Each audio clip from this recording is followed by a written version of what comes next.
there is some weird shit. Like, I've seen stuff here that I can't explain, and I'm no aviation expert, but I mean, the things I saw were weird.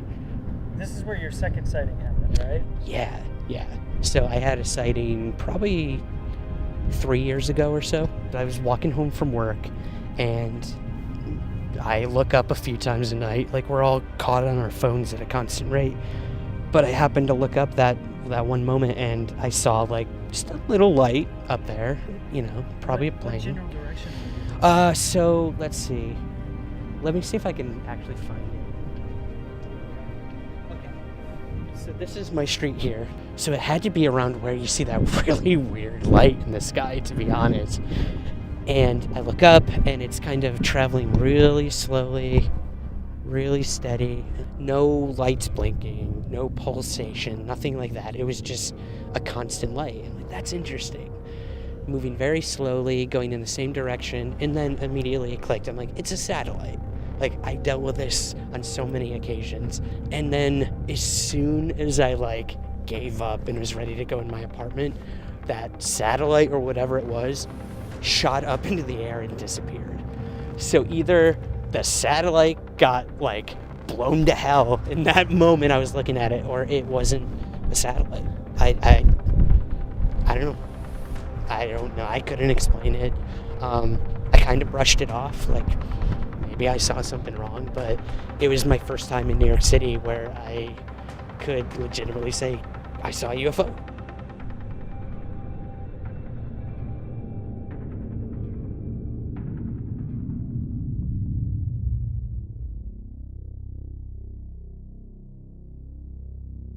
Ryan Sprague is a playwright, podcaster, and author who has devoted his adult life to the study of UFOs and collecting stories from the phenomenon's experiencers. Today, however, he's sharing with me his story, one that begins with the merging of two obsessions, the theater and the study of UFOs, all to better voice his confusion about what these anomalous lights could really mean. I have no idea what the hell UFOs are or what they represent. But I'm going to take down people's stories, I'm going to give my own thoughts, and then I'm going to take it from there. So I find this weird thing going on throughout my life when it came to theater, which is my passion. This is like a church to me. And UFOs, it's just like these two worlds that were separate for so long. And, in the last few years, I've tried to marry them together. And sometimes it works and sometimes it doesn't.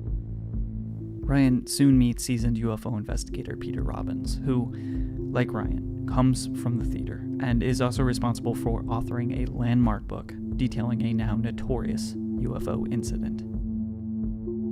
The 1980 Rendlesham Forest incident was always my favorite UFO case. It was like that holy grail that I always turn to when people were like, tell me a UFO story that I will believe.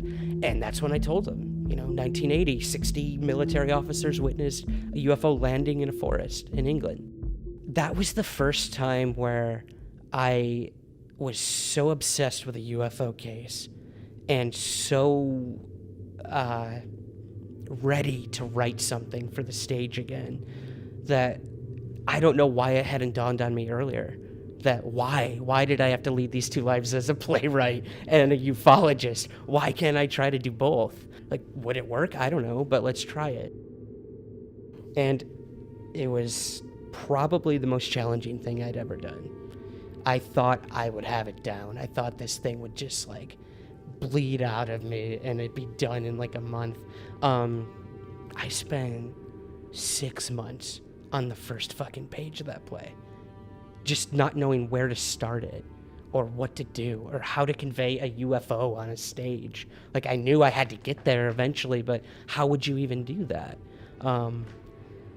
So it was rough. And as this was all happening, there was a lot of pushback about the play and a lot of pushback with the Rendlesham Forest incident, where the military witness I was focusing on may have been less than honest about his involvement in all this.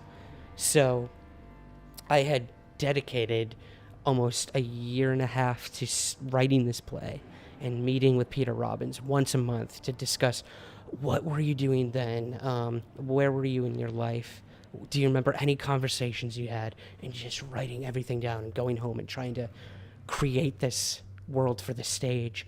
And then I come to find out that the actual witness to this event that I also wanted to focus on might not have even been there that night.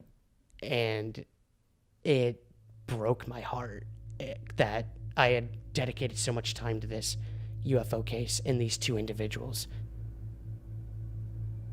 I kind of gave up at that point. I just said, fuck it, put it on the shelf. It's never going to happen. And then I had the opportunity to do one of these like festivals here in New York. All these downtown theaters do it, throw on 10, 20 plays for a night. It's fun. And I was like, okay, I want to write something new. I'm going to write a 10-minute play. And I decided to contact one of the other witnesses to the Rendlesham Forest incident, and who was actually there. There is documentation of that. And I wrote a one-man play, 10-minute play, about his experience. And it premiered in New York on Halloween night, and people loved it. They absolutely loved it. And it was just this guy recalling what had happened to him in that forest that night when he saw a UFO for the first and maybe last time in his life, and how it affected his life. And that's what I do. That's what I write about, the people having these experiences. I was an actor for a while, so like I've seen both sides of it, and there's always this barrier between the audience and the performers. I mean, that's why a stage exists, or why they say break the fourth wall. You know, there is this invisible wall between you, and I always found that fascinating. It's like human beings sitting in a chair watching other human beings recreate some sort of reality or altered reality or their own reality. And I always found that with UFOs, it was kind of the same thing.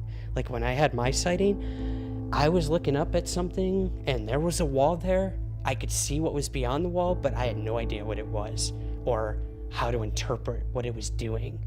Was it trying to give me some sort of message? I don't know.